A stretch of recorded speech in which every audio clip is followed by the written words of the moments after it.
driving. Hindi na ako namatayan talaga. Sa loob ng 8 hours, matututo ka talaga. Okay. Hindi ko po tayo natapos pero hindi ko siya na-feel na mabilis. Less than 8 hours nag-limit drive na ito.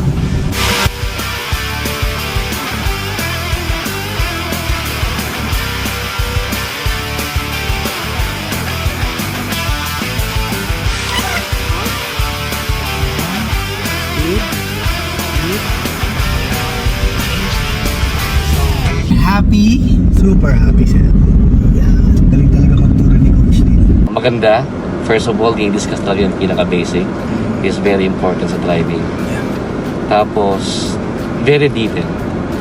Win talaga. Nakapag-drive talaga. Correct distance, anticipation, braking point.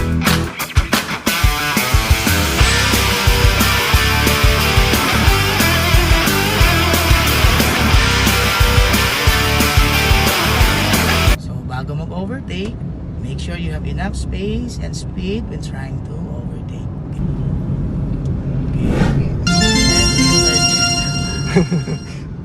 Wow! Si Sir guys, napapayes.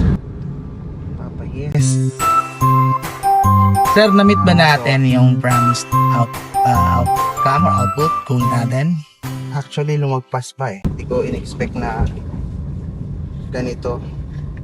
So, ibig sabihin, sir, hindi ka naniwala nung call natin kagabi. Left turn tayo, sir. Di sana hindi naniniwala sa, syempre, ikaw as a coach, alam ko paano iwanan, diba? Pero as a student kasi, syempre mag-iisip ka rin eh. Pero, yan, nalagpasan yung expectation. Yan mo, nakakapag-drive ako. Less than 8 hours, oh. Tapos din. I'm here with Sir Gerald from Makati, sir, no? Saan sa Makati, sir? Sa may Barangay Rizal. Barangay Rizal. Sir, si Sir is nag-enroll din ng the most affordable today's session. Endpoint namin nito is makapag-mid-drive siya, makapag-drive sa may traffic. Kanina, before tayo mag-start, wala talaga akong alam kahit na yung sa clutch, brake pedal. Pero as we go, syempre step by step. Tapos kapag hindi nakuha, balik sa uulitin. Yun yung kinaganda. Hanggang sa ma-masteral mo.